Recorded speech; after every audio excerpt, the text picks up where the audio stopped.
এই মুহূর্তে ভারতীয় ফুটবলে যা ঘটছে সেটা কোনো সিনেমার থেকে কম কিছু নয়। ট্রান্সফার পলিটিক্সের একদম পিকে এই মুহূর্তে ইন্ডিয়ান ফুটবল রয়েছে এবং এর সব কিছুর মাঝখানে রয়েছে একটি মাত্র নাম, মিস্টার আনওয়ার আলী।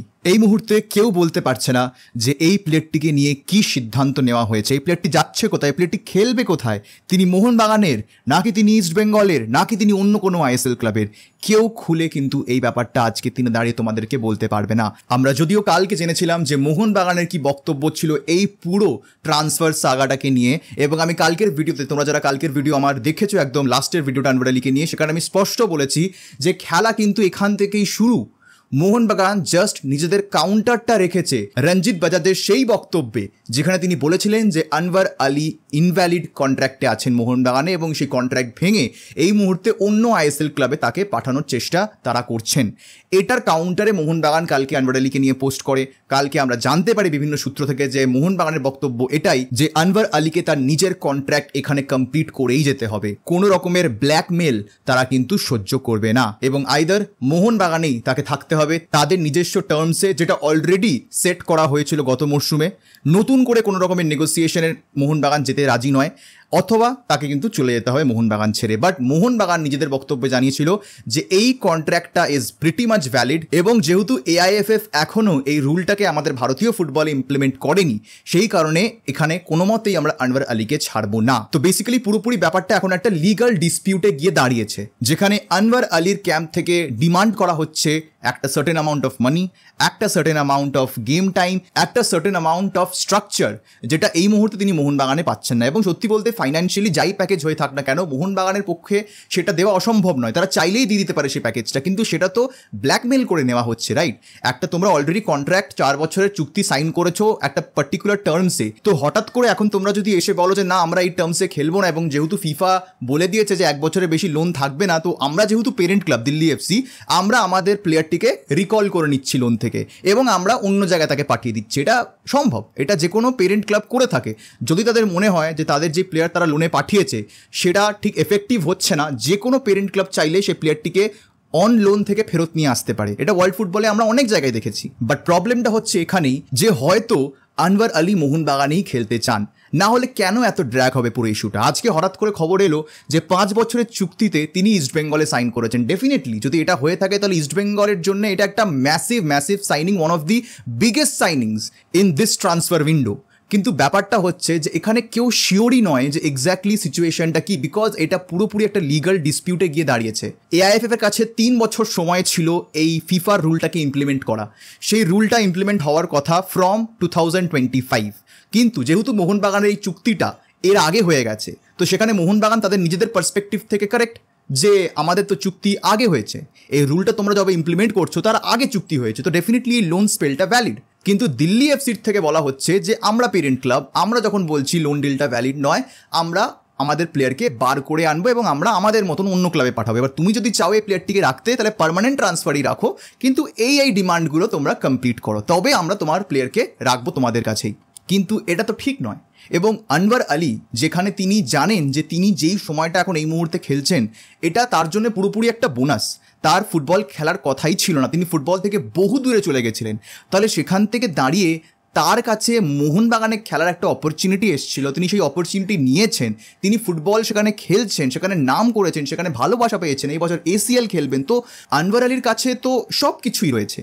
তাহলে কেন তিনি মোহনবাগান ছাড়তে চাইবেন? ডেফিনেটলি আমার মনে হয় না যে এটা নিজস্ব প্লেয়ারের চাহিদা যে আমি অন্য কোনো ক্লাবে খেলবো। এটা ডেফিনেটলি আমার মনে হয় যে এটা প্লেয়ার ক্যাম্প থেকে এটা বলা হচ্ছে যে তোমাকে অন্য কোনো ক্লাবে খেলতে হতে পারে ইন কেস যদি আমরা মোহনবাগানের সাথে ডিল কমপ্লিট করতে না পারি। যদিও এই ডিল নিয়ে এখনও কথাবার্তা চলছে, এখনও ইনফ্যাক্ট শোনা যাচ্ছে মোহনবাগান সুপার জায়েন্ট এআইএফএফ এর কাছে গিয়েও এই ম্যাটারটাকে রিজলভ করার চেষ্টা করছে, ডিসপিউটটাকে রিজলভ করার চেষ্টা করছে। Legally I think Mohun Bagan has the upper hand, but Delhi FC being the parent club তারা কিন্তু চাইলেই লোন থেকে এই প্লেয়ারটিকে ফেরত নিয়ে চলে আসতে পারে। তো পুরোপুরি কন্ট্রোল কিন্তু মোহনবাগানের হাতেও নেই পুরো ব্যাপারটার, তো কথা বলে সমঝোতা করেই এই জিনিসটা কিন্তু মিটবে। সো এটা একটা ফ্যাক্ট যে রঞ্জিত বাজাজ ডেফিনেটলি অন্য আইএসএল ক্লাবসকে আনভার আলীকে অফার করেছে এবং যে কোনো ক্লাব তাকে লুফে নেবে। তো সেটা ইস্টবেঙ্গল হোক কি মুম্বাই সিটি এফসি হোক কি বেঙ্গালুরু এফসি হোক কি যে কোনো ক্লাব হোক, আমি এই মুহূর্তে একবারও বলবো না যে Anvar Ali has signed for 5 years at east Bengal. অনেক জায়গায় রিপোর্টস এসছে, বাট এখনও এটা কিন্তু বলার সময় আসেনি। যখন আসবে, যখন অফিসিয়াল কনফার্মেশন আসবে, ডেফিনেটলি এটা নিয়ে ডিসকাশন হবে, ইস্ট বেঙ্গলের ওপরে ডিসকাশন হবে, definitely I will be the first person to do it. But এখনও কিন্তু সেই সময়টা আসেনি। সো এই জিনিসটা নিয়ে আমার মনে হয় সমর্থকদের একটু কাম ডাউন করা উচিত। সমর্থকদের এখন থেকে হাউতাশ করা উচিত নয়, both sets of supporters, East Bengal হোক কি মোহনবাগান হোক। ইস্টবেঙ্গলের তো আরোই নয়, বিকজ এখনও আনভার আলীর লিগাল ডিসপিউটই সলভ হয়নি। তো সেটা যতক্ষণ না সলভ হচ্ছে ইস্টবেঙ্গলে সাইন করার কোনো কথাই উঠছে না। মোহনবাগান সমর্থকদের আমার মনে হয় যে হাউতাশ করার কিছু নেই, বিকজ এখনও legally Anvar Ali is a Mohun Bagan player. Legally contractually Mohun Bagan has the upper hand. But again, যেটা আমি আগেও বললাম যে পেরেন্ট ক্লাব হিসেবে দিল্লি এফসির কিন্তু একটা কন্ট্রোল আছে। তো সেই কন্ট্রোলটা ইউজ করে কিন্তু আনভার আলীকে মোহনবাগান থেকে বার করা যেতেই পারে। এবং যেখানে একটা ট্রান্সফার ফি এর কথা উঠছে, যেহেতু আনভার আলীকে নেক্সট একটা পার্মানেন্ট ট্রান্সফারে পাঠানো হবে, তো সেটার মোটেই ছোট অঙ্কের টাকা নয়। প্রায় 2-3 কোটি টাকা ট্রান্সফার ফি হয়তো দিল্লি এফসিও পাবে। তো ফাইন্যান্সিয়ালিও সেটা দিল্লি এফসির জন্য অনেক ভালো একটা ডিল। তো দিল্লি এফসি সেটা অবভিয়াসলি ট্রাই করার চেষ্টা করবে, যেখানে তারা অবভিয়াসলি জানে যে পরের মরশুম থেকে AIFF এটাকে ইমপ্লিমেন্ট করবেই এই রুলটাকে। যদিও তখনও সেটা ভ্যালিড হবে না, বিকজ মোহনবাগানের চুক্তি তার আগে হয়েছে, ইমপ্লিমেন্ট হওয়ার আগে হয়েছে। বাট একটা ফাইন্যান্সিয়াল ব্যাপার তো থাকছেই, যে তুমি যদি এখনই চুক্তিটা ভেঙে পার্মানেন্ট ট্রান্সফার অন্য কোনো ক্লাবে পাঠিয়ে দাও, তো ডেফিনেটলি একটা বড় টাকা তুমি পাবে। তো এই জন্যে আমার মনে হয় যে এখন আমাদের কথাও বিশ্বাস করো না, আমরা এখানে জাস্ট একটা ডিসকাশন করছি না। টুইটার বিশ্বাস করো না, ইউটিউব বিশ্বাস করো, কে কী বলছে। I think people should really come down. কয়েকটা দিন যাক না, এটা একটু যাক, একটু এটা শান্ত হোক ব্যাপারটা, নিশ্চয়ই ক্ল্যারিটি সবাই পাবো আমরা।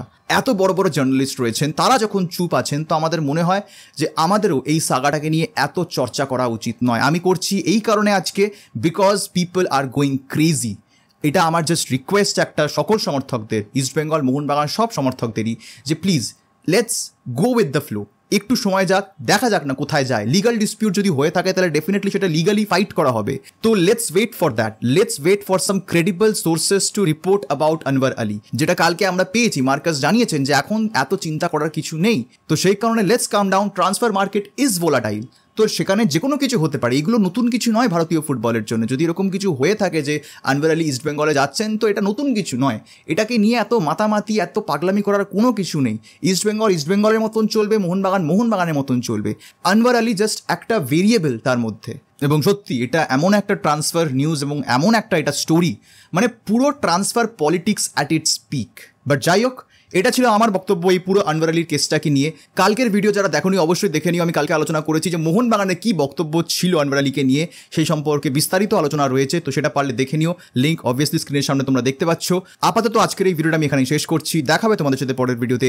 আর এই ভিডিও দেখার জন্য তোমাদের সবাইকে জানাবো ধন্যবাদ।